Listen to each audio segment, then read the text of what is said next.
Hey there, Jordan Sheridan live Monday, June 20th. Hope everybody is having a good day. It's a federal holiday for Juneteenth.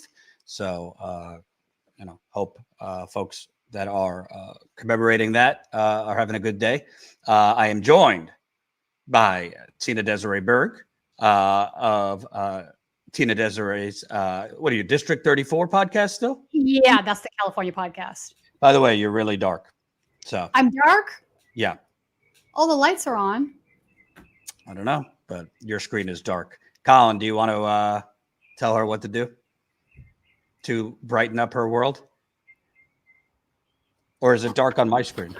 It might be an opacity thing or something, it looks like. Hey, what a? Opacity. Like opacity or something's going on there, yeah. Opacity. Which thing is that? Do you want me to go fix it real quick? Yeah. Talk amongst yourselves. All right. So while Tina's fixing that, smash the like button, thumbs up right under the live stream. The more people that press the like button, the more people that will see this live stream. Quite a lot to discuss today. You have Biden world is apparently hiding how bad it really is for Joe Biden. So we're going to get to that.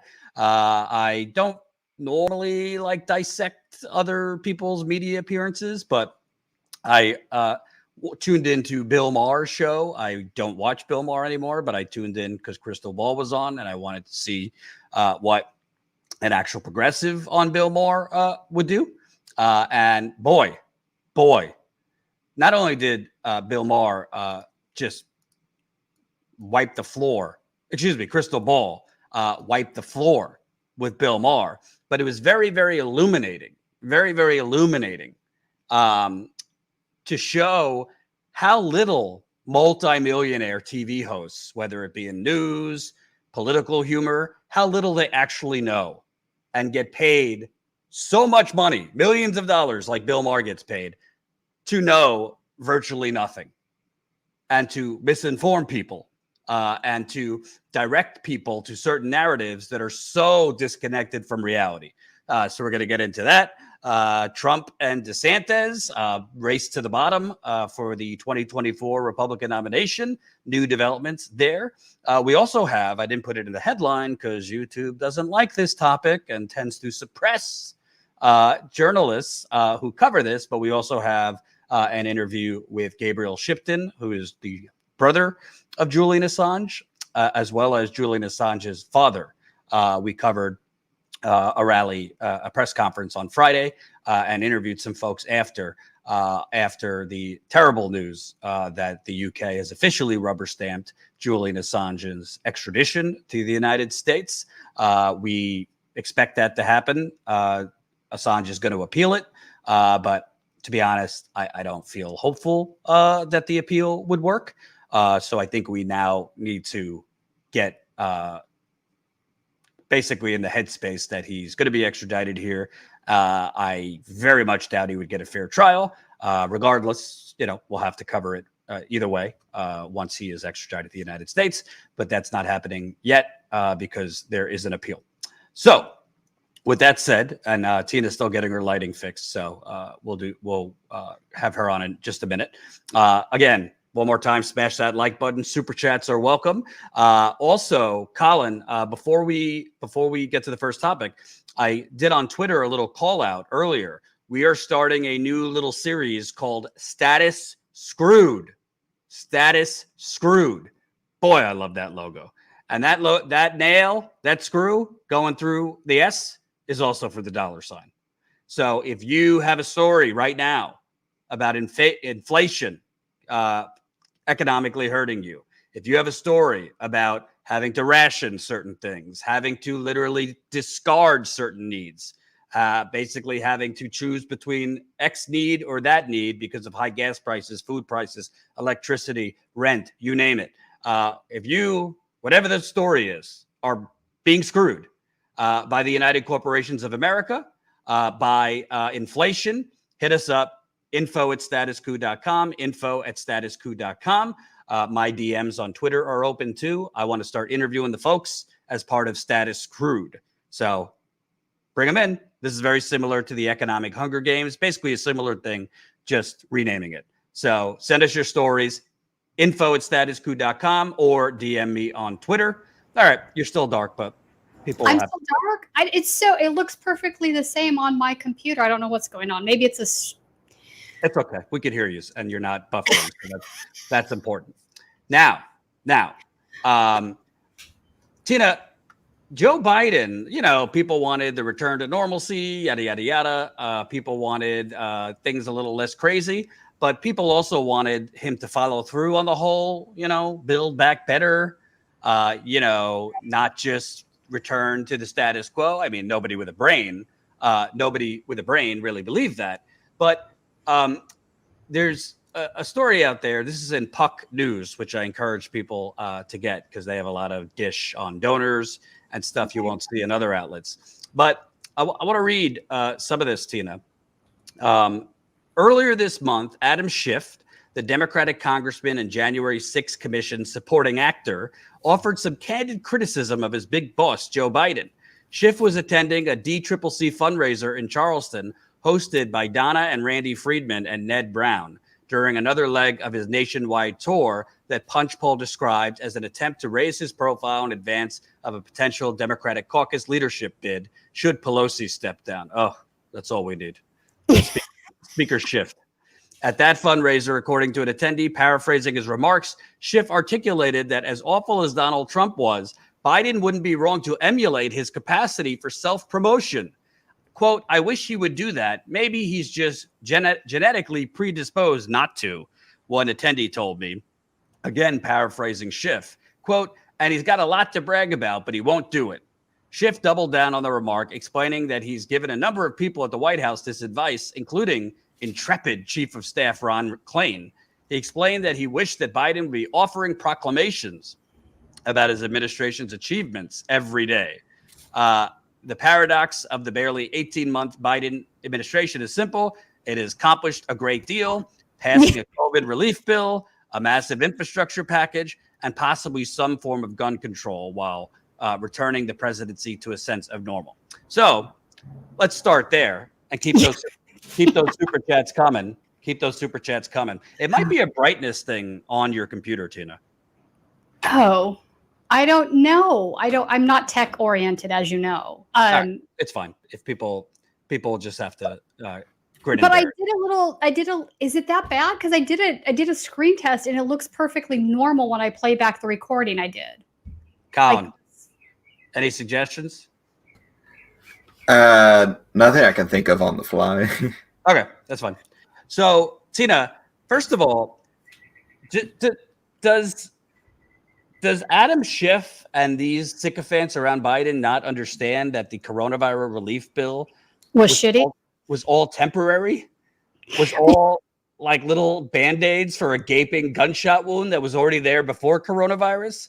And literally a $1,400 check saved probably no one from economic ruin. And the infrastructure deal was a privatization scheme that saved nobody. The gun control bill, which we thought there was an agreement. There's not. Even if there is agreement, it's all artificial things that the poverty stuff. I have to come and look at the video because I need to see what you're talking about. No, he doesn't get it. Adam Schiff is part of the right-wing corporate Democrat structure. So no, he doesn't get it. In fact, he's being challenged right now by a trans individual named Maybe a Girl. And if she ran against him the last time and secured over 30% of the vote. So she's a contender in my opinion. So people are kind of fed up with it is what I'm getting at. But no, Adam Schiff doesn't get it. So every single one of these things that he puts forth as these giant wins aren't wins at all. They were temporary Band-Aids, as you said. And I would add to it this idea that they pulled all of these kids out of poverty at, $28K a year for a family of four. $28K a year. You can't live on that as a single person, let alone as a family of four. So they were already selling that as a win, 2 years ago now, I guess it's been. But point being is there's a long list of things that they're putting out there saying, hey, these were huge wins. We're doing something about the poverty imbalances. We're doing something about, helping the working class. When in reality, they're just kind of putting, like, even Band-Aids is being charitable at this point. Like, it's so, I'm about to cuss. It's so fucking far gone that it's just like, it's absurd.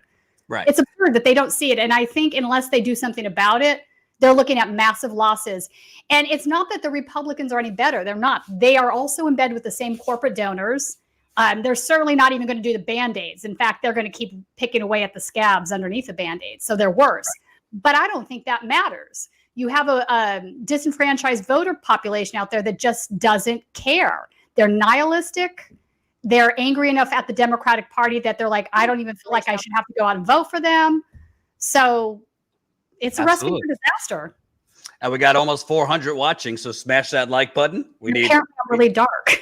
We need 250 people to press the like button. Tina is broadcasting from the bunker of a nightclub right now. Yeah, but it is really dark. I don't know why. Yeah, we need to find you some good-hearted LA person to handle your tech.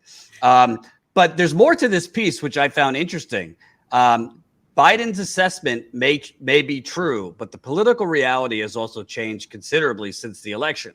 2 years ago, Biden was perceived as a sensible adult who could restore order to the nation after Trump's negligence over COVID and late-night Twitter antics, among other issues. But now he's the sitting president, and fairly or not, the subject of criticism from both the right and his own party.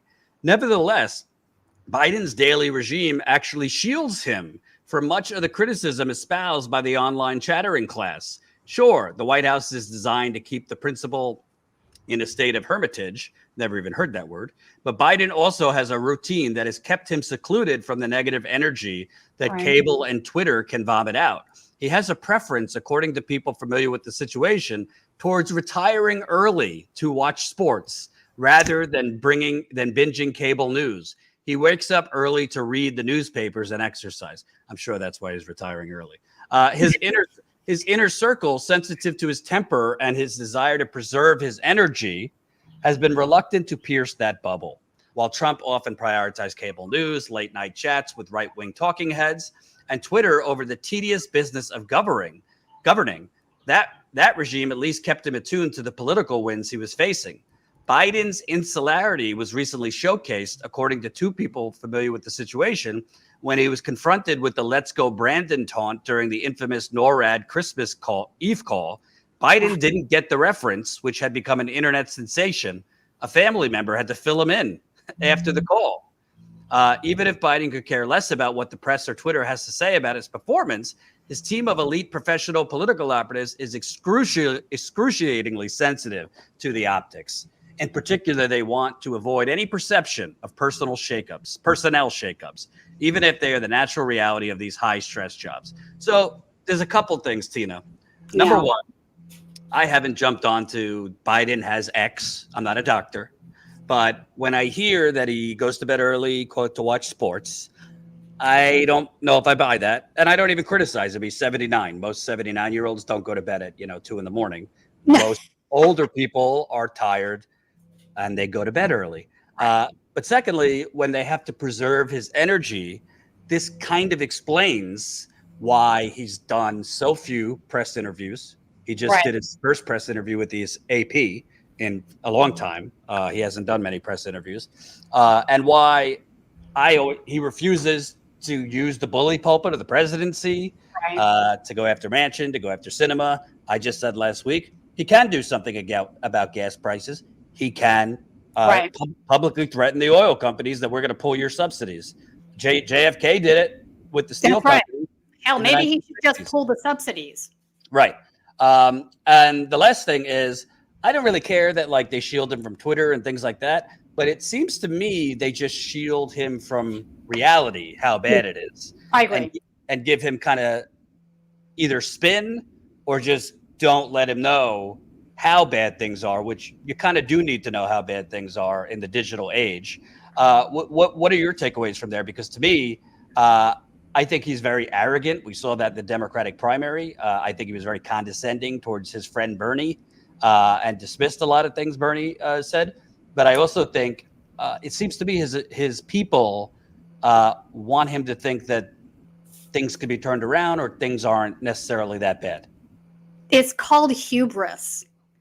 And it is a disease that is not only held by Biden, but a big chunk of the Democratic leadership, and has been for decades. They don't seem to care or want to know about 50% of the base that they continually piss off. And then they want to know where they are when they don't turn out to vote. Well, it's on them. They do it to themselves, and they're doing it again this cycle. They should care what's on Twitter. Twitter is reality. I know people like to say that it isn't, but it is a really good gauge to see where voters are at and how they're feeling about the issues, how they're feeling about your job performance, all of these various things. And they should pay attention. The fact that Biden is so insular doesn't serve his campaign at all, because like Hillary Clinton, what's happening? I should have won. Why didn't I win? How do you not know what's happening? The country is suffering. Income inequality is insane. The cost of rent is unaffordable and getting more so by the day. Now we're dealing with inflation when it comes to basics like groceries and gas. Like to completely tune out of that and continue to placate real estate developers, corporate money, etc. To just ignore how the base is feeling is just stupid. It's just stupid politics. Well, the other thing also, because I didn't read this part, but the piece kind of talks about people in Biden's world think part of the problem is his chief of staff, Ron Klain, who's an insider. Yep. Ron Klain, if you've ever watched HBO's Recount, was played by Kevin Spacey. I mean, before he was a creep, or maybe he was a creep then. I don't know. During we just didn't know about it yet. But Ron Klain was the attorney who fought for Al Gore and all that. He's Biden's chief of staff and has been a long time insider in Biden world. They're trying to throw Ron Klain under the bus, that Klain is the problem, why things aren't getting done in Congress and this and that. When the reality is, I've been saying this for a while. Yeah. What is the fastest path to actually getting things done? I don't mean incremental, bipartisan deals. I mean codifying Roe v. Wade, which, by the way, rid of the filibuster. Right. By the way, whispers are that the Supreme Court might overturn Roe v. Wade this week. It's a real possibility. Yeah.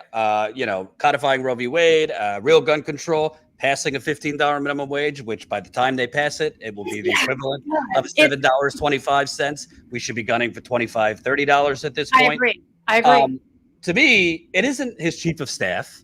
And the problem isn't, that he, that what Hillary Clinton was trying to do. I did a video on this early that, we're moving too left.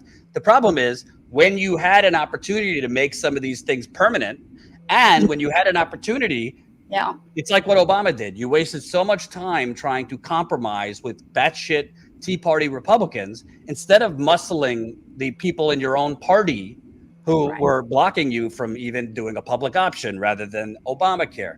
Biden, after Uvalde, he could have in that speech gone after Manchin and Sinema and say they are the reason we can't remove the filibuster. But the reality is, I think Biden is in a little pickle right now because basically the donors, this doesn't get covered in the press. The donors don't want him to get rid of the filibuster.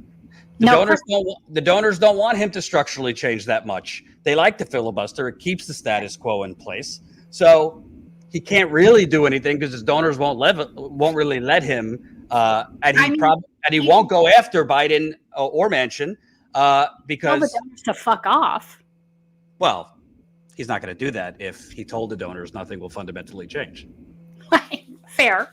But I mean, he could do that. At any given moment, any one of these individuals could say enough is enough. You can't continue to serve two masters.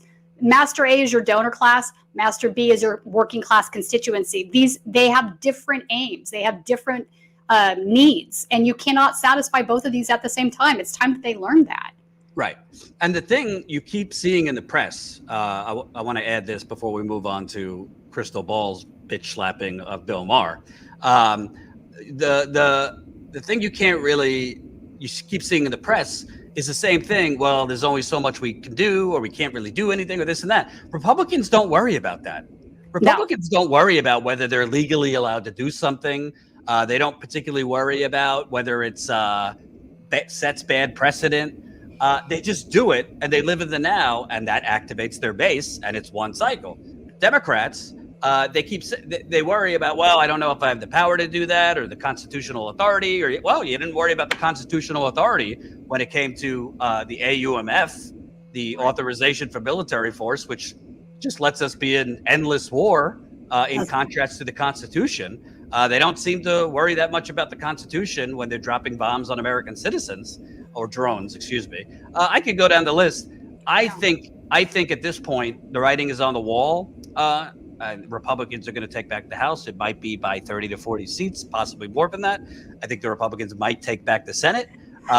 But to me, the broader issue is, I think, as we've talked about, Bernie's not really fighting Biden publicly.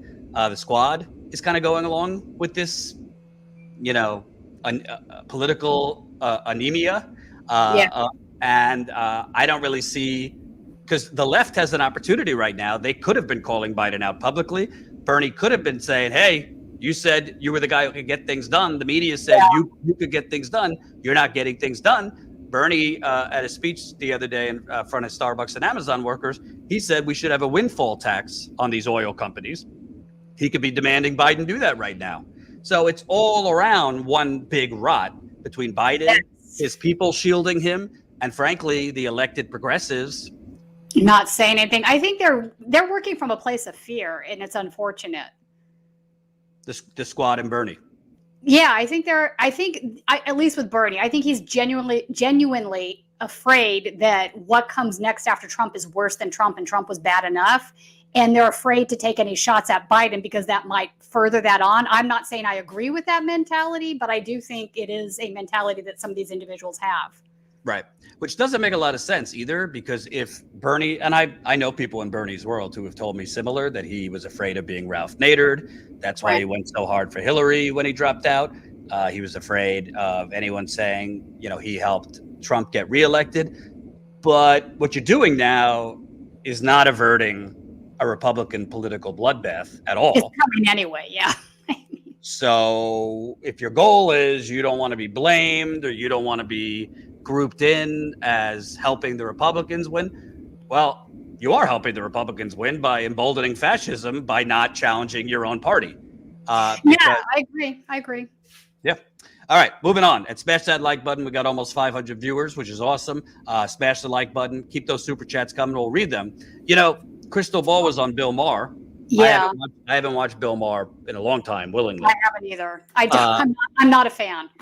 But I wanted to see this. And interestingly, I think Krystal was good too. But I think as good as she was, to me, the bigger thing is when you actually have somebody on these shows that is willing to actually go to the mat, because most of the people that are on with Bill Maher don't challenge him that much from the right or the left.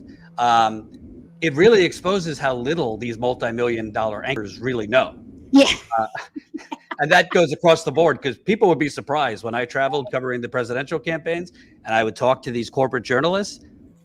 I don't want to say they're stupid, but a lot of them are fucking stupid and don't really don't know the basics because they're in their own little bubble. Insular. When we were at the Bernie Sanders party in Iowa during the caucus, there was a certain New York Times writer there that totally clueless.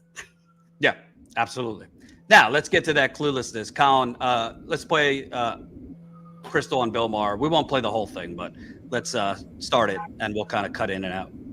Inflationary problem is because we put too much money into the economy. There's way too much government spending, and that's why we have inflation. So that's a large part of that. It's just basic economics. And that is not basic economics. We had this thing called a pandemic. We had a supply chain crisis, and by the way, there's war in Ukraine. It's played a role. So to act like the only reason we have problems now is because people got a little bit of money in their bank account is just not honest. And a little bit of money, they got more than we spent in World War II. So don't act like hold on. Hold on. Don't act like you said. Don't act. Don't act like we had to react to the pandemic exactly the way we did. We had to spend $6 trillion. Okay, but how about the trillions that the Federal Reserve shot at Wall Street? For some reason, people don't get upset about that. How much did you say? Fueled the trillions of dollars the Federal Reserve shot at Wall Street to backstop the stock market and the bond market. No one gets upset about that, even though that was a massive I don't know what factor in you're talking inflation. about. What do you mean shot at Wall Street? When are we talking about? We're talking about buying assets, buying stocks, buying bonds, buying treasury bills so that they expand the balance sheet. This is during the crisis, the coronavirus crisis. When the stock market crashed,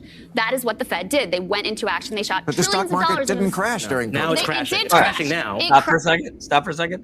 So Bill Maher, Bill Maher must have been by his fish pond in Beverly Hills in March and April 2020. I know he's a multimillionaire. He used to be a real lefty. I don't really know what's happened to him, but the stock market did crash. The only reason it wasn't like 1929 is because the Federal Reserve came in and shot, as Krystal said, a cannon of money to buy up bonds and other assets. I mean, also, I got to take aim, and I think Krystal was about to do it, but he cut her off at his claim about World War II. That they've been given more money now than we did during World War II, adjusted for where we are now, adjusted wages, adjusted inflation, product. That's totally hogwash.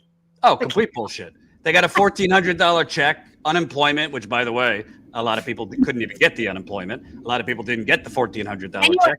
Bill knows that. He's looking at a total dollar amount. And if you don't adjust that from the time period of, the 1940s, what have you. Right. Now, you're a moron. I mean, can I say that? Yeah, of course. Or you're trying to put out a certain, narrative that people aren't going to question, that makes you, kind of sell your side, but you're doing it in a disingenuous way.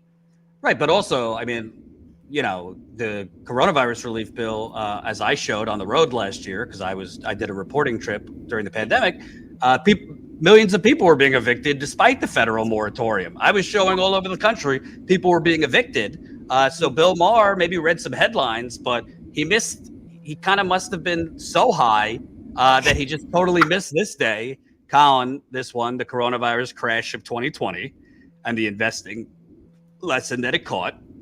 The coronavirus crash of 2020, as the pandemic began, it spread in March, and government officials around the world shut down economic activity. Panic triggered by the economic consequences and uncertainty led to a stock market crash that included the three worst point drops in U.S. history. On Monday, March 9th, the Dow fell 2,014 points. On March 12th, the Dow then set another record by falling 2,352 points. Finally, on March 16th, the Dow plummeted nearly 3,000 points. I mean, doesn't he have producers or researchers to tell him these things?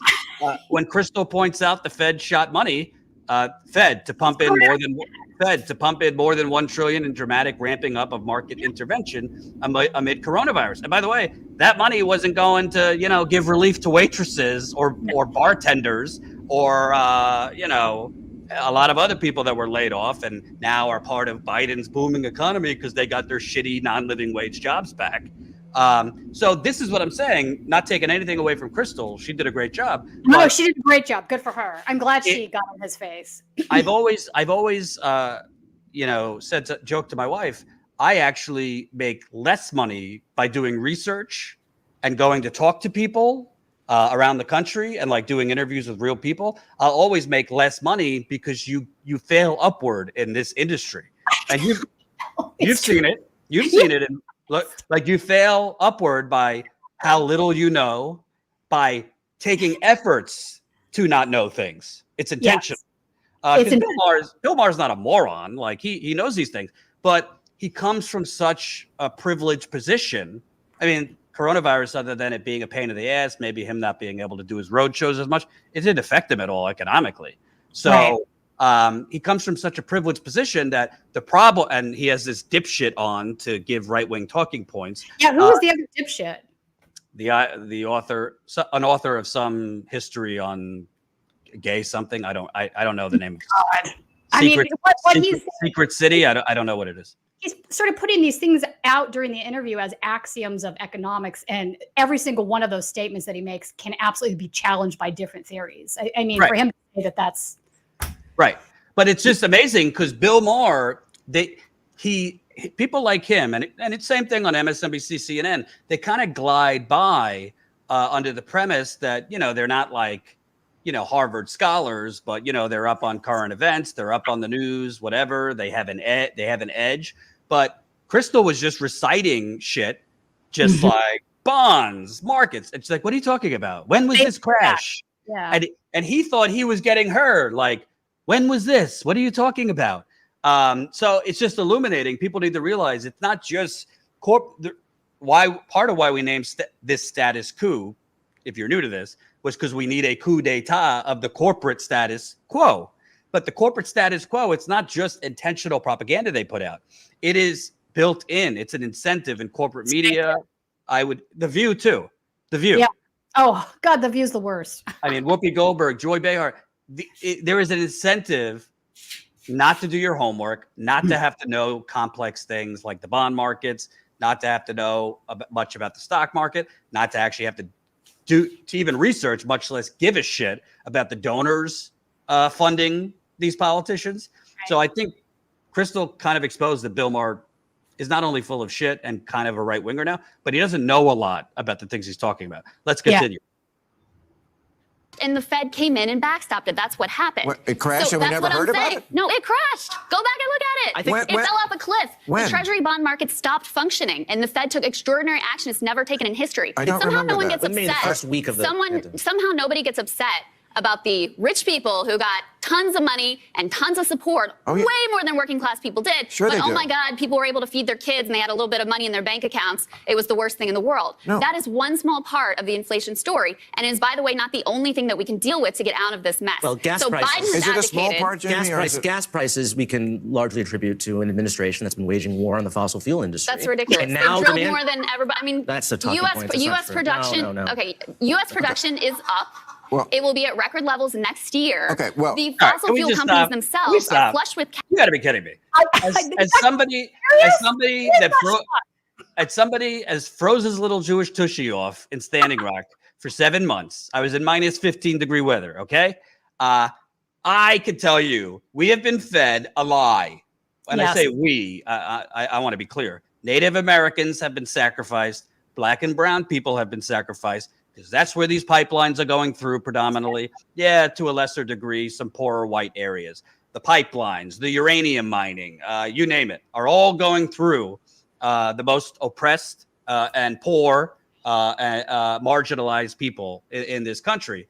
And we've been told it's for energy independence. So when this fucking idiot, and of course Bill Maher didn't correct him, I'm glad Krystal did, is saying that because this administration is at war with the fossil... That is absurd. That is an absurd statement. I mean, God, they get subsidies for fuck's sake. I mean, war with the fossil fuel industry has never happened in this country. That is... In fact, Biden's the one, I mean, one of the few good things he ran on, which I didn't think he'd actually do, was we're going to stop drilling on public lands. It wouldn't go far enough, but it was something. He's increased on that, yeah. He's increased drilling on public lands. Secondly, doesn't it seem kind of suspect? I mean, Obama, you remember he was bragging, hey, natural gas has increased largest amount in history. Right. Under my presidency. Well, wasn't the point of that natural gas? It's not natural, by the way. It's methane and very dangerous. But wasn't the point of that? So we don't have to rely on Russia, Saudi Arabia, or any of the other fucking criminal oil cartels around the world. So we could drill and we could frack.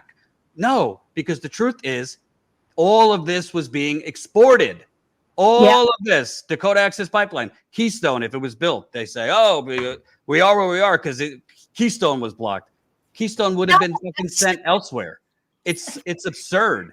The reality is that the prices of oil, and Steve can get into this, Steve Grumbine, but the price of oil is up so much because basically you have demand was deflated during COVID. It is now up, and instead of adding to production, all these oil companies, they're not refining more. They're just saying, well, we'll charge up the wazoo, and they don't have to be charging this much. And there is something Biden can do, like JFK did. He could hold a press conference. He could call out these oil companies. He could say, well, did you know, America, ExxonMobil gets X amount in free money and subsidies every year. Did you know they don't pay anything in taxes? So here's what we're going to do. We are canceling the quarterly check to ExxonMobil and Sunoco and Phillips 66 and the rest of them. You're not getting your Right. subsidies anymore. Frankly, we're going to have our IRS be like Trump. We're going to have our IRS, not that Trump did this, but we're going to have the IRS look into how little these oil companies are paying. You would see those oil companies right now. What is gas in LA right now? I saw it downtown LA a couple days ago. I don't know where it's at today, but the last time I was down there, I saw, and I'm not kidding you, $8.32 a gallon. Okay, that's obscene. And I mean, Wait, basically, put that next to the fact that minimum wage in the city is $15 an hour. Jesus Christ. Well, I don't know. If Biden did what I'm saying, my guess is it would go down pretty quickly. Not that this is acceptable. My guess is it would go down pretty much in a couple of days, Right. 550, and then keep going down. Because you could actually make corporate America fold. The problem is we live in the United Corporations of America. There's the flag, which you could get at statuscoup.com/store, by the way. Get your United Corporations of America shirt pronto for the beach. Just throwing out that shameless plug. You could get your United Corporations of America shirt. You could get your Fossil Fuckers shirt, all at statuscoup.com/store. Had to do that. But he's not going to do this, which actually could help the Democrats win because the donors do not want it. And why, Tina? It's not just the oil companies that directly are fundraising Democrats, because the oil companies actually give more than the Republicans. Wall Street is heavily invested in all of these pipelines. Yeah. Wall Street is heavily invested in all these pipelines. Chase Bank, I think, is the number one. Yeah, Bank of America, Wells Fargo, JP Morgan, all of them. They're all up the wazoo. Dakota Access Pipeline, Line 3, you name it. So, you name it. And in fact, we had a couple of weeks ago, we had climate scientists chained themselves to the front of the Chase building downtown LA, literally chained themselves to protest Chase Bank's involvement with all this funding. And the LAPD sent out literally half the force. Right. It was insane. It was like there's 4 scientists here, unarmed scientists, chained to the bank in a protest. And you guys are what? I mean, it just tells you how important it is for to protect the wealthy class, protect property, protect banks. Like the entire system is wired around that. That is what happens. And it kind of bothers me that guy in the Bill Maher video, he's sort of, again, he's throwing out these things that they're just truths and they shouldn't be challenged, right? Like the market is the moral arbiter of everything. We cannot touch or regulate the free market. When in reality, there is no free market. We have a rigged system that's rigged towards the capitalists. It's rigged towards the wealthy classes. Nobody outside of these insular groups have the knowledge or the ability to compete on the same footing. So the idea that it's a free market is just bogus. But again, you hear these people just throw that stuff out there. And part of that is part of the part of the media being part of the problem when it comes to like having any sort of adversarial journalism against what's happening in the country at this point, right? They are putting out there this kind of propaganda, and if somebody hears it enough times and it goes unchallenged again and again and again, they're not hearing any opposite voices. They just sort of go like, well, that just may be the case. Okay, so that's how it is. I'm just gonna have to learn to get by. When that doesn't have to be this way. It absolutely doesn't. The Democratic Party at any moment can choose to give a left exit to the income inequality. They could. They choose not to. Absolutely. Let's play more of Krystal really clobbering these idiots over the head. Cash, but will not invest in new drilling because they would rather give it. Will not invest in new. Or that was actually all of the clip. Oh, we don't have. That was all of it. Hold on. She did go off. Yeah. She was on point, in my opinion, in a million ways. Let me find it. Tina, talk for a little bit. You're good at that. Well, I wanted to talk about. Let me ask you. You're good. Very funny. Are we going to talk about affordable housing yes. today? Okay, yes. So I will hold my tongue on that. Oh, go ahead. Go ahead. Well, let me say this other thought that I was having earlier on the discussion. So if the right wing comes out at any given moment, anybody in the right wing, whether it's DeSantis, whether it's Trump when he runs again, whether it's some of these, what we're calling right-wing populist candidates, that's a debate we could have, whether there's such a thing, whether that's oxymoronic, whatever. But if any of these candidates came out and started advocating for that sort of technocratic solution to where we're at, I think that they would absolutely just drive a nail in the coffin of the Democratic Party. So meaning that if they came out and said, all right, we're going to give a UBI to every American from going forward, we're not going to means test it. Everybody gets $1,000 a month if you want to go with Andrew Yang's version of that. But there's multiple technocrats that, have this idea out there in various forms. I think if they did that, it would just completely solidify their campaigns because people are hurting. They would respond to it and they would vote for those candidates in a heartbeat. And I think it's a real possibility that this might happen. Jordan, are you back? Okay, Jordan's not back. All right, so my thoughts on that. I also wanted to talk about rent control. I know we're going to talk about it later in the show, but there's something in California that's very specific to the reasons where we are at here in the state. And California is a large state. We have a large population here. We're the fifth, sixth largest economy in the world. So I think California is a good example as any as to why it's a problem. So there was a bill passed. I'm going to take you back to like 1995, 1996. A bill was passed by two Democrats. Costa-Hawkins is the name of the bill. And it basically stopped local municipalities from having the ability to install any sort of rent control laws in their cities. So when they did that, they made this argument, and I think this is an important part of the conversation now all these years forward. They made this argument that there's plenty of affordable renting stock out there. But if we don't do this, we're discouraging real estate developers to come in and fix like rundown properties, fix rundown neighborhoods. We need that investment, as they call it, right, in the neighborhoods. So we'll just grandfather in the existing housing, and this will only apply to new units going forward. So they had this whole argument that they made that got them enough votes to get this thing passed. Well, what happened was real estate developers came in and bought the old housing up, right? They bought the old buildings and they tore them down and built new high luxury buildings in its place. And when they did that, all of the affordable housing stock pretty much disappeared, and they ended up with very expensive units that nobody could afford except for the wealthy elites. So this is something that, happened here. Areas that still have rent control are areas like Santa Monica, Beverly Hills, believe it or not.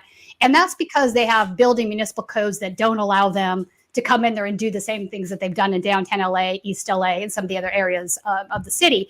And it's not just in Los Angeles. You see it in San Francisco, you see it in San Diego. And I think that is bleeding out into the rest of the country now because it was successful here, right? So all of these guys are making money hand over fist. And all of that is tangential to the fact that you have the hedge funds coming in and buying up properties, not just apartment buildings, also single family houses, right? They're buying actual houses now and renting them out to people. So multiple things going on here. And I know that there's large companies now in the Midwest that are doing similar things, again, copying on that California model. And it's caused a real problem. So part and parcel to the income inequality that we're experiencing now, people simply can't afford the rents. You end up with more homelessness and all the problems that come with that. And I don't see any relief in sight. No. And actually, that's a good segue. That is the end of the crystal ball clip. So okay. Glad Krystal had her just complete annihilation of Bill Maher. I'd look forward to going on Bill Maher one day if he'd have me on, because it would not be pretty for Mr. Maher. I want to play these two clips from John Oliver, because John Oliver, this is another problem. Sometimes there are actual, comedians doing better work than actual news anchors. You do not see CNN, MSNBC, certainly not Fox, actually informing the masses. And this is one of the reasons Democrats are going to lose, because they've let their real estate donors have, rule of the roost here. Let's have John Oliver explain what's going on as rent prices are up 30, 40, 50% in some places. Now, there is not a single county in the US where a worker earning minimum wage can afford a modest 2-bedroom rental home. And look, there are undoubtedly individual landlords out there who behave decently to their tenants, but many others will conveniently blame the market rate for extortionate rent hikes and imply that the decision simply isn't theirs to make. Just watch financial guru Dave Ramsey try and reassure one landlord who said he felt guilty about raising his rents above what his tenants could afford. If I raise my rent to be market rate, that does not make me a bad Christian. I did not displace the person out of that house if they can no longer afford it. The marketplace did. The economy did. The ratio of the income that they earned to their housing expense displaced them. I didn't cause any of that. Of course, kicking someone out of your house doesn't make you a bad Christian. It's in the Beatitudes. Blessed are the poor in spirit, for theirs is the kingdom of heaven. Fuck to the poor in money, for theirs is the kingdom of landlords.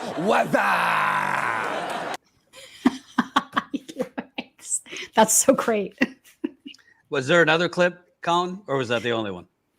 Serious lack of new affordable housing has enabled landlords to charge higher rents for the units that exist, something that has increasingly attracted institutional investors. These are corporate landlords like private equity firms or even publicly traded companies that pool the rents of their tenants and sell them as investments. They've long been players in apartment rentals, but more recently, after the 2008 housing crash, companies like these popped up to snap up single-family homes and rent them out.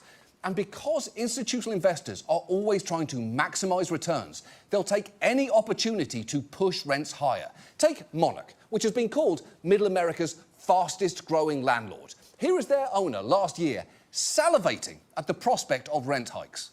We have an unprecedented opportunity, at least in my working lifetime, to really press rents on renewals because the country is highly occupied. We're 97.5%. And so where are people going to go? They can't go anywhere. They want to be in apartments or they have to be in apartments. And we have a tremendous opportunity to press both on renewing leases for existing residents and to reset market rates, which we've reset numerous times even this year. Wow. They can't go anywhere, and for us, that's an unprecedented opportunity to press them. That is a terrible way to talk about people. Honestly, it's barely an acceptable way to talk about paninis. Those sandwiches can't go anywhere. Fuck it, press them. Squeeze those fuckers. I want to see lines. I'm sorry.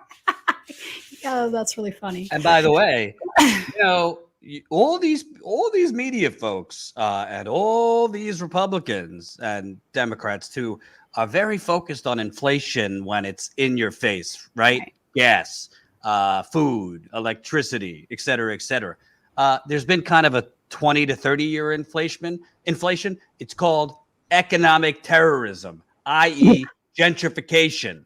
They don't care about that inflation where their real estate development buddies that are buying off politicians at the federal level, state level, local level, and by extension, you literally have, I did a reporting tour last year.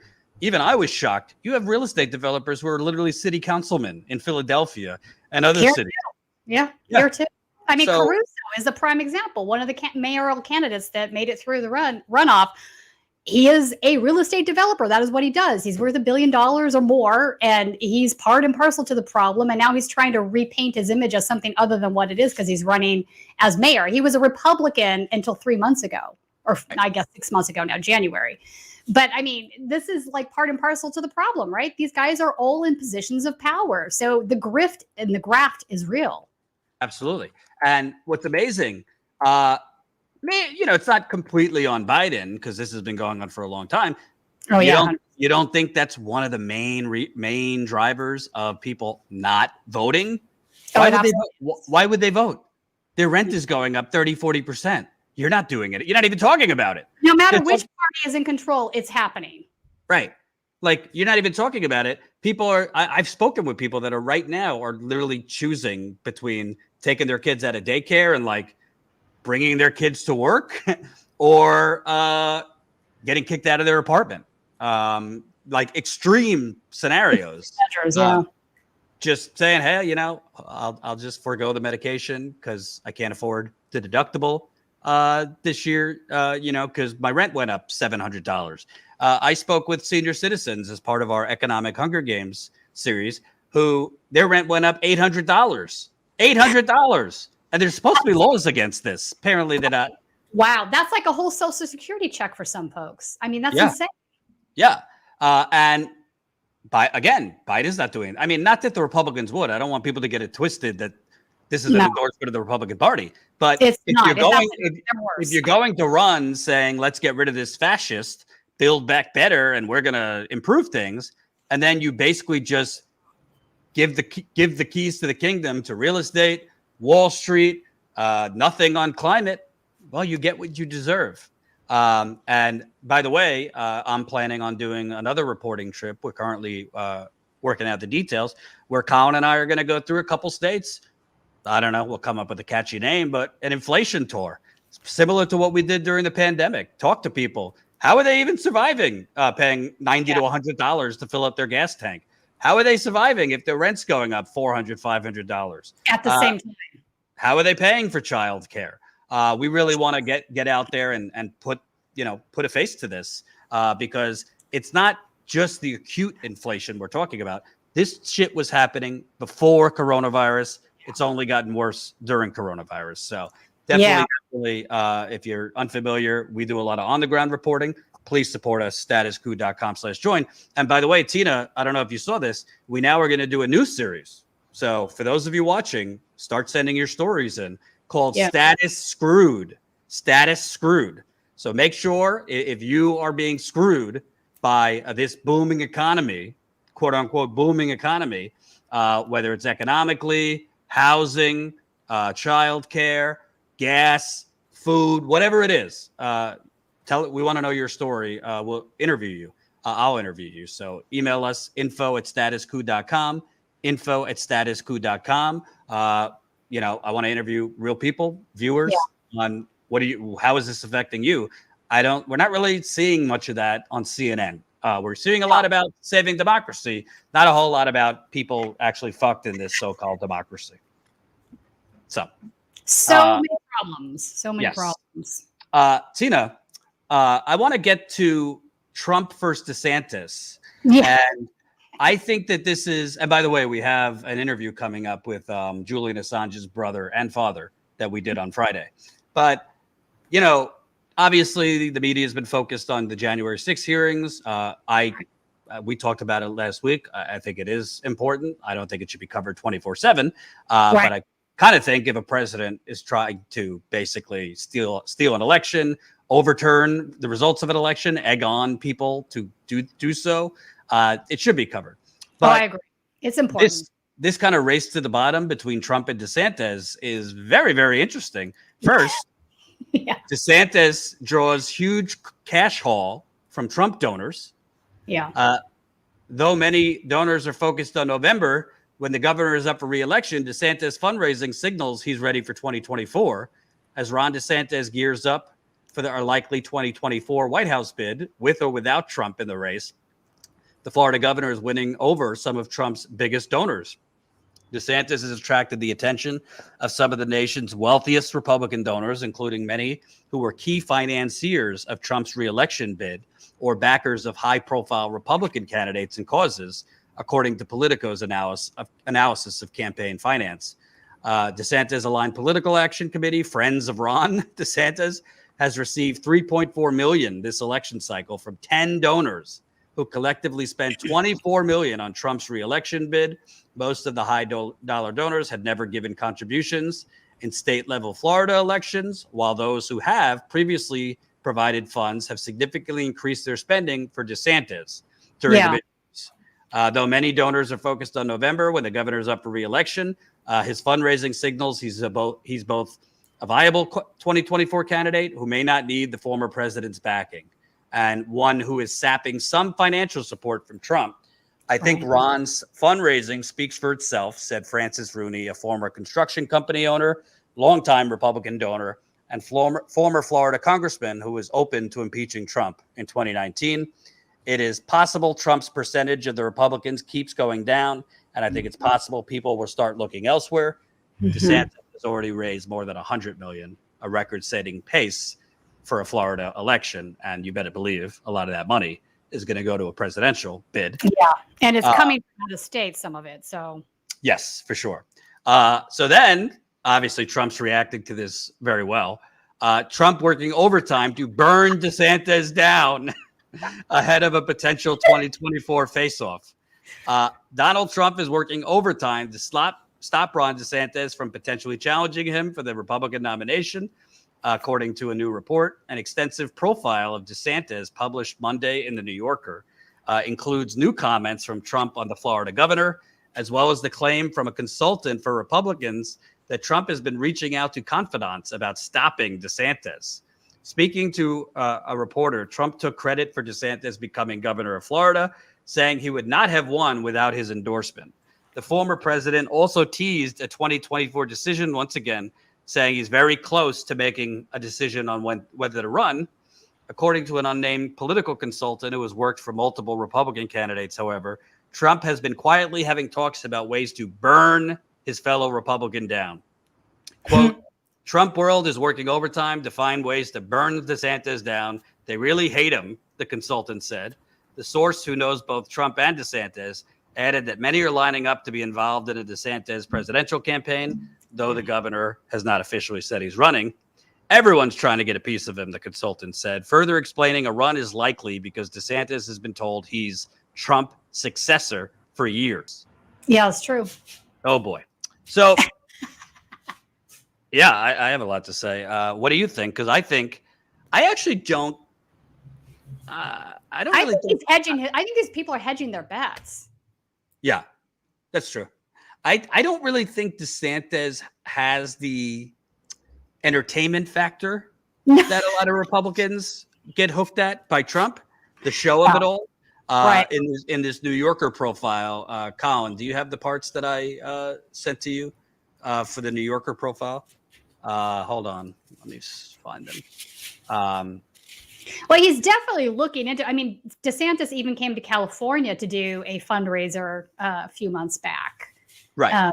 So he's definitely putting the feelers out there. I know a big real estate developer here named Jeffrey Palmer has given money to DeSantis. He was a big backer of Trump previously. I think gave Trump around $6 million total. So but here's the thing. I think a lot of these donors are giving to both guys at the same time, and they're hedging their bets. Right. I don't. What happens if Trump actually does end up in trouble at the end of all of these January 6 issues? Not just the committee. I'm talking about the Department of Justice now. So right. I find it hard to believe because in America we don't go after bankers, oil. Right. I would be shocked too. But I'm saying I think just having that realm of possibility, or maybe 100 other things happen where he doesn't run. They need a guy that they're going to be able to own a little bit or have some control over. See, the thing I actually think DeSantis is scarier than Trump because I think he's a lot smarter and a lot more competent. He's more effective. Yeah, he's more competent. I agree. But I also don't think head to head, DeSantis doesn't really have that carnival show factor. This is from the New Yorker profile. In person, he often comes across differently. Quote, Ron is at his best on paper, a Florida political leader who knows DeSantis told me. Quote, then you meet him and you say, oh my gosh. People who work closely with him describe a man so aloof that he sometimes finds it difficult to carry on a conversation. He's not comfortable engaging other people, a political leader who sees him often told me. He walks into a meeting and doesn't acknowledge the rest of us. There's no eye contact and little or no interaction. The moment I start to ask him a question, his head twitches. You could tell he doesn't want to be there. Nearly everyone I talked to who knew DeSantis comment on his affect, his lack of curiosity about others, his indifferent table manners, his aversion to the political rituals of dispensing handshakes and questions about your kids. One former associate told me his demeanor stems from a conviction from others that others have advantages that were denied to him. The anger comes more easily to him because he has a chip on his shoulder. So I generally don't give a shit about, the theatrics of it all. But in the Republican Party, that shit matters. It is a lot less about policy per se anymore as it is about. I think arrogance coming across it is bad for any candidate running in either party. Nobody wants to elect somebody that comes across as flippant and arrogant towards them. I mean, if that's truly how he is in person, it is a huge problem, I think. Right. And I also think Trump, unless something really falls off, because there's obviously been plenty to look at in terms of his mental acuity, he's still got it in terms of naming people. And I could see him marginalizing Ron DeSantis, what he said. Yeah, he'll have a nickname soon. Little Marco, yada, yada, yada. And he could also just say, oh, this is a knockoff. You want the real thing. You want the real Prada bag. He's just trying to out-Trump Trump. Nobody out-Trumps Trump. So I don't think it's a real threat. This is kind of like, if you remember Hillary Clinton's poll numbers and favorability was pretty high before she ran again because she was Secretary of State, not progressives, but most of the country liked her. And then she got in.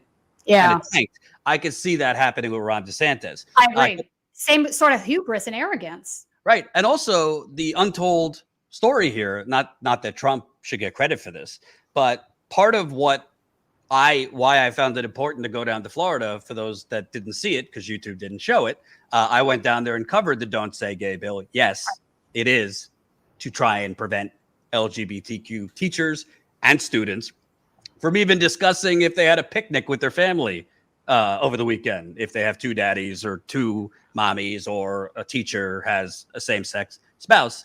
But what was amazing to me is how bad things are in Florida economically. But you do not see that in the coverage, because DeSantis has very cleverly and very cunningly created a different conversation about racist math textbooks and wokeism and transgender athletes. So nobody's focused, and the media too. They don't focus on property taxes are through the roof in Florida. They're not talking about the fact that in Florida, inflation is higher than the national average. They're not talking about Orlando and Tampa are two of the fastest growing rents in the United Corporations of America.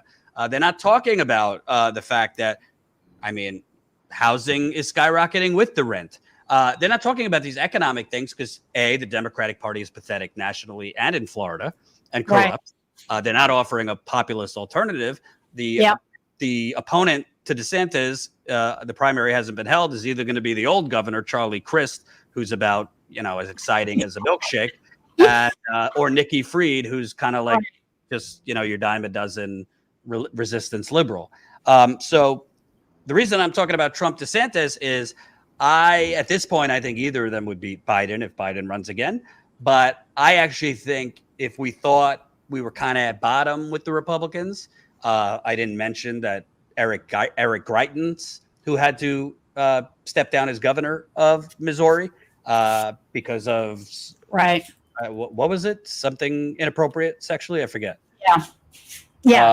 I forget. It was a harassment, assault, something. Yeah, he did an ad today, basically going to gun down rhinos, and him going in with military to gun down rhinos. I'm not showing it because I think YouTube would probably fuck us for showing it.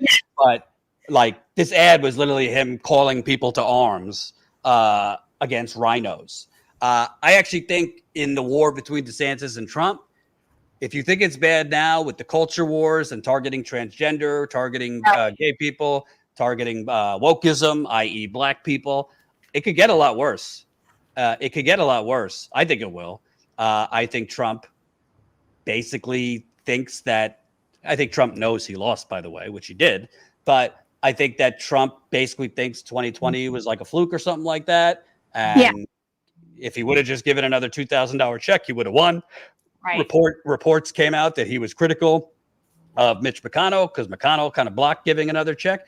I think Trump thinks if he just goes even further into batshit territory, he could win. And I don't disagree with you. And I think, can I bring this up? Because I said this earlier while you were checking on that other thing. I think if any of these candidates like Trump come out and offer a UBI and campaign on that sort of the technocrat version of dealing with income inequality, I think that they would be a shoo-in to win. I think the country is in that much misery, and I think even Democrats would get on board with that. Yeah, absolutely. So, this is something to watch because listen, I think it's dangerous for the country, DeSantis and Trump, but I think it will be entertaining. In office, the backside of the conversation that seems to always get into the sidecar is that even if these guys offer economic help, they're still fascists and they're still going to embolden, white supremacy and white nationalists. That's still going to be part of the equation. And it's a very dangerous part of the equation. Oh, absolutely. Totally. Absolutely agree. So I think, let's get your popcorn, even though it's going to be an ugly ride. Get your popcorn. And I might have to go back to Florida because I think DeSantis, I actually think this isn't an endorsement of Trump. I actually think in terms of structurally, because with Trump, really the most permanent horrible things were the Supreme Court the Supreme Court judges, but also McConnell putting an unprecedented number of conservative judges on district courts, appeals courts, etc. And that circuit courts are loaded with it. That was under Trump. Didn't get a lot of attention, but McConnell has permanently put like Federalist Society crazy judges across the board. You know, Jordan, I feel like we have to also mention that a lot of the Democratic Party rubber stamped these appointments. They didn't question them. They didn't blink twice. They just rubber stamped them. Yes, yes, yes, yes, yes. So I hold both parties in contempt for this. I do. It's just a terrible, these guys are bad news. They're very bad for our justice system. But I think DeSantis could be more dangerous because I actually think, and this New Yorker profile, which is long, so read it at your own peril.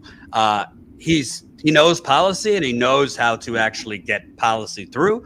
And I think DeSantis, if president, could get a lot of semi-permanent regressive things through. Oh, I agree. He has a lot of support from the Christian fascists correct. out there. Correct. Speaking of fascism, I want to end on this.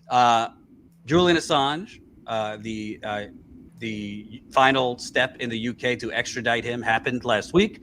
We covered, there was a press conference held on Friday in New York City where his father spoke, his brother spoke, and some others. At this point, Julian Assange's lawyers will certainly appeal, but I'm not going to give anyone false hope. He's going to be extradited. I don't particularly see it being a fair trial, but at least at trial, the truth would come out. I don't think Biden has necessarily taken that into consideration. Well, the media might black it out because they might just throw the trial in the 2023, 2024 presidential cycle where the media wouldn't cover it. I certainly will cover it. Presumably it would be in Virginia. But I want to show some of this. It's a long thing. We won't show all of it. We'll post it separately. But I wanted to show because I think it gets lost not only in the the coverage of the U.S. basically dismantling the freedom of the press here, but it gets lost that this man is being tortured psychologically, physically for years and years and years. What this does to him, his family. So we were out there. We spoke with his father, his brother, and another activist. Let's play some of that. To me, it's obvious that Julian has been made an example of. He has been punished for publishing evidence of war crimes, evidence of corruption and torture. It's sending a message to journalists everywhere that if you report on these things, if you expose the truth about what governments do in our name, you have no rights. Even if the CIA spies on your lawyers, or they spy on your psychologists, or they have plots to kill you, you have no rights. They are all taken from you if you expose what the powerful are up to. The Biden administration and Secretary Blinken love to talk about press freedom. They love to lecture states, or say China or Russia or countries in Latin America on their freedom of the press. And what they are met with when, say, they confront China, China holds up Julian and says, well, look what you're doing to Julian Assange. So they lose this moral high ground, that they're trying to enforce on other states. So the hypocrisy, I think, is bare. If you're asking a country to have a free press and you have a journalist in prison, there is a credibility gap there that exists. So it would be so easy for that to be restored by this prosecution being dropped by the Biden administration. Julian's physical and mental health has deteriorated over the years in the UK. Do you fear his survival in prison in the United States? Yes. So if Julian is extradited here to the country whose intelligence agency, the CIA, plotted to kidnap, plotted to kill him, we fear for his life. We know that people cannot be kept safe here in prisons in the United States. With Julian's health and likelihood that he will be placed in CMU, Communication Management Unit, or special administrative measures in a prison, which is extreme isolation, no contact with your family, limited contact with lawyers, and any contact is supervised. A magistrate in the UK found that those conditions would be a death sentence for Julian. Wow. How often do you get to talk to your brother? I talk to him every now and again. I last saw him on the 23rd of March during his wedding. which was a bittersweet day. He got married to Stella, his longtime partner and mother of his children, also incredible human rights advocate herself. They got married in Belmarsh prison, and so that was a sort of happy time when I saw him. It's one of those things, like, love conquers all. It's a cheesy phrase, but through all this, all these sort of, the torturous conditions that Julian is living with, the disinformation that he has to deal with every day, still he can have a family and he can get married, which is something nice. That's great. Speaking to, you said it last time, how do you feel, what is this energy and this disposition? Because like I've been in jail before, and I know how it feels to have someone else tell your story and not be able to correct it. And you just kind of have to sit and listen to everything that's being made up by the media. Is he frustrated by that? Is that even a concern for him? Like, what is his disposition toward not being able to reach out and people see his face? Well, this is a tactic that has been played out on Julian. He has been dehumanized. He has not been able to make statements publicly for the last 3 years. We haven't heard his voice for that long. He hasn't been able to attend any of his court proceedings. He's applied and they've been rejected. So he has been dehumanized in order for this prosecution to go ahead, so that we don't, you don't think about that there is a human behind this, a human who is suffering, a family that is suffering, and that is a deliberate tactic. That also the demonization of Julian is a deliberate tactic to make this prosecution, which is a threat to the First Amendment, to press freedom. It's a tactic to make people think that that's okay. Think that, okay, it's not about us, it's about Julian Assange. But it's really about everyone's right to know. Yeah.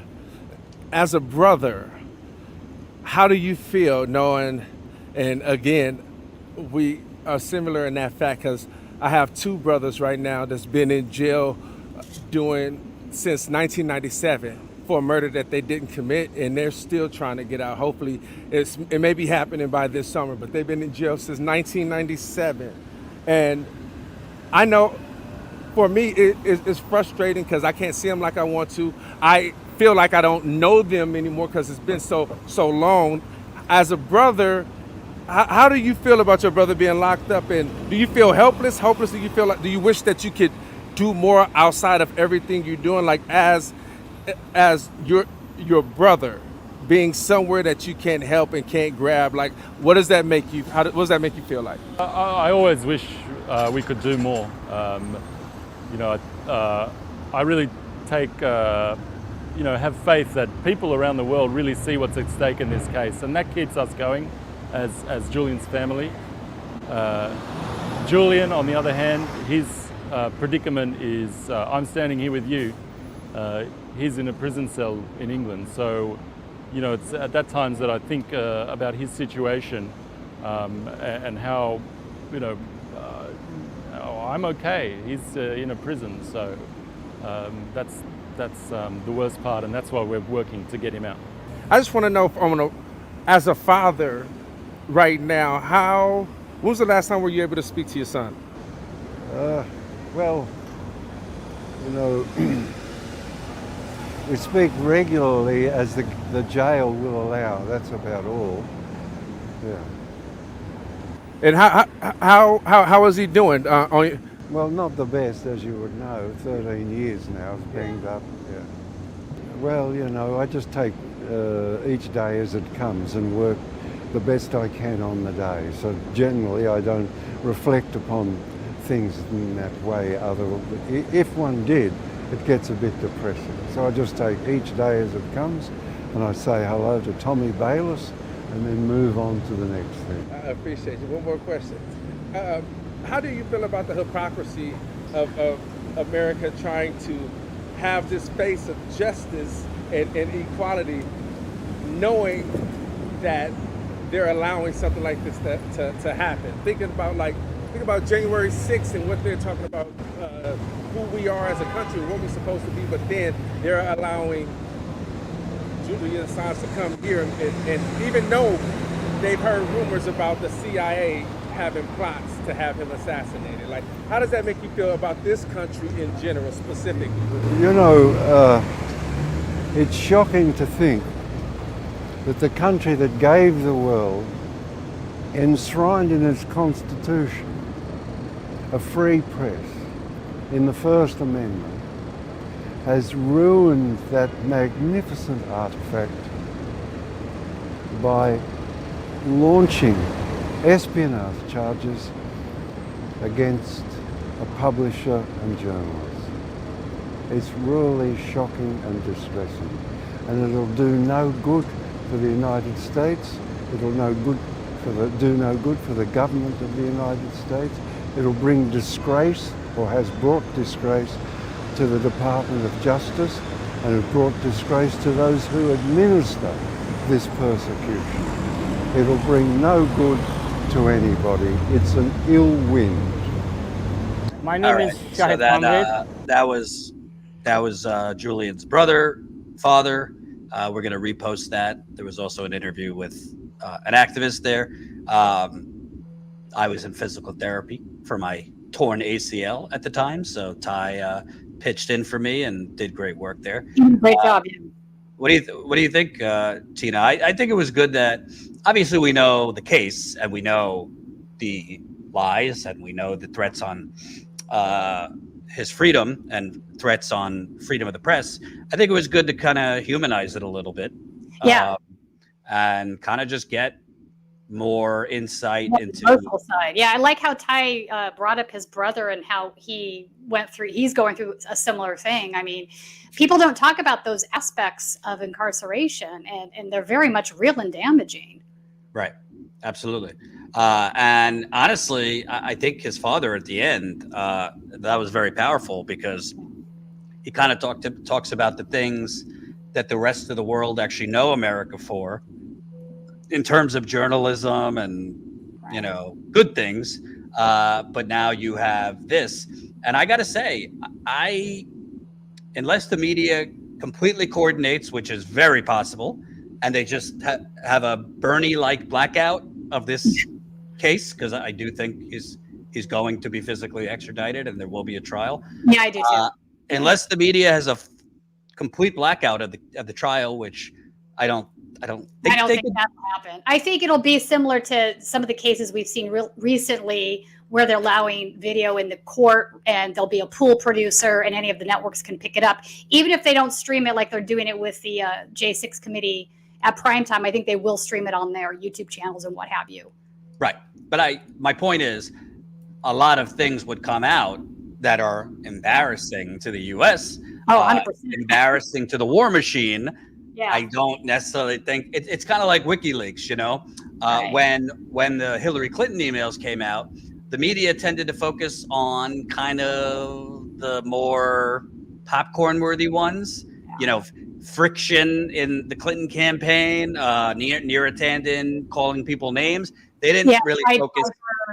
They really didn't focus on the emails that showed, like, oh, maybe some criminal acts when it comes to the Clinton Foundation, or they didn't really focus on, you know, them pushing fracking and all these things, and a lot of the more substantive cringe things that. Or some of the lobbyists that she had working for her, there were actually emailing about lobbying things from these emails. Like, yeah, there was a lot of stuff in there.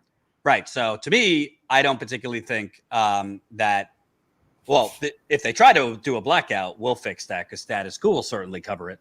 And if our membership grows, hint, hint, I'll cover it on the ground wherever it is. So sign up, statuscoup.com/join. But I really think at this point, it's partially goes back to what we were talking about, the left being so deflated, because this should have been one of the top issues for the left. Bernie years ago said something against this, but he hasn't really spoken out since. Ilhan Omar is speaking out on it, so that's good. Hell, I mean, Marjorie Taylor Greene spoke out against it. She might have an ulterior motive, I don't know, but as of now, At least she said something. Credit, she's a fascist, but credit to her for at least one good take. But overall, there's pretty much the hardcore free Assange people who I've covered and interviewed. And the left isn't doing much on this. And that's why Biden is able to get away with it pretty much with impunity. Yeah, it's unfortunate.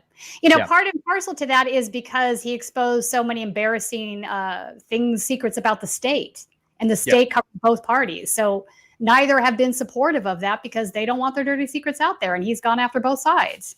Yeah. So I look forward to the appeal. I don't think it will be successful, but I very much expect that at least the appeal will focus on, well, how are you extraditing this man under the guise that the U.S. is giving assurances? When Yahoo News, not like an underground blog, reported that the U.S. was plotting to kidnap and assassinate this man. I mean, that has barely been covered by the media, even though Yahoo reported it. So you would think the others, all right, it was Yahoo. So picked it up, but no. So we'll continue covering it. Hey, to cover those kind of things, to do those interviews, it costs money. So if you're new to Status Coup, we're not just in the studio. We're out there. I'm currently working on trying to plan a trip to get out there on a reporting trip to cover inflation, to speak with the people, not just talk about it in numbers, but actually interview folks, similar to what we did with 2 reporting trips we took during the pandemic, where we interviewed homeless folks, people being evicted. We want to do similar specifically on this inflation, because it's not just a word. I mean, people are literally having to make really bad choices right now. People are facing eviction, going into severe debt to stay above water. Family, people get in these times problems in marriages, families, societal problems, opioids, depression, you name it.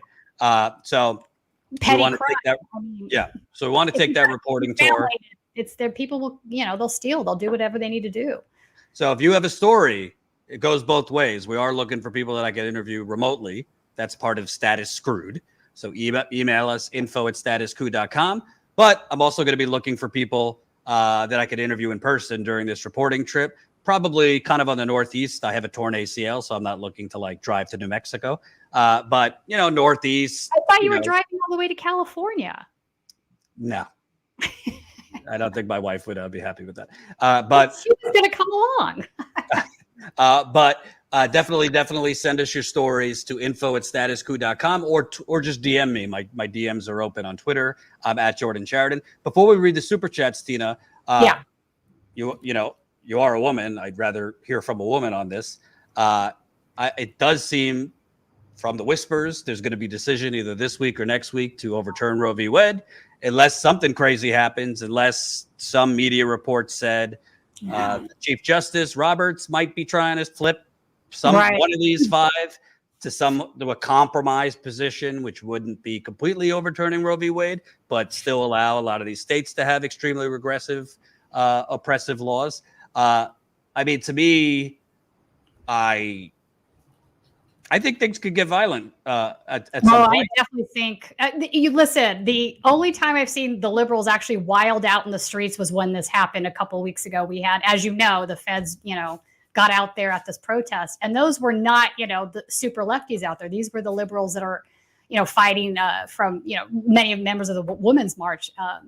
So I think there might very well be violence in the streets. This is a big deal. And it's not just, and I've said this before, I'm going to say again, it's not just because of abortion rights. Abortion rights, bad enough.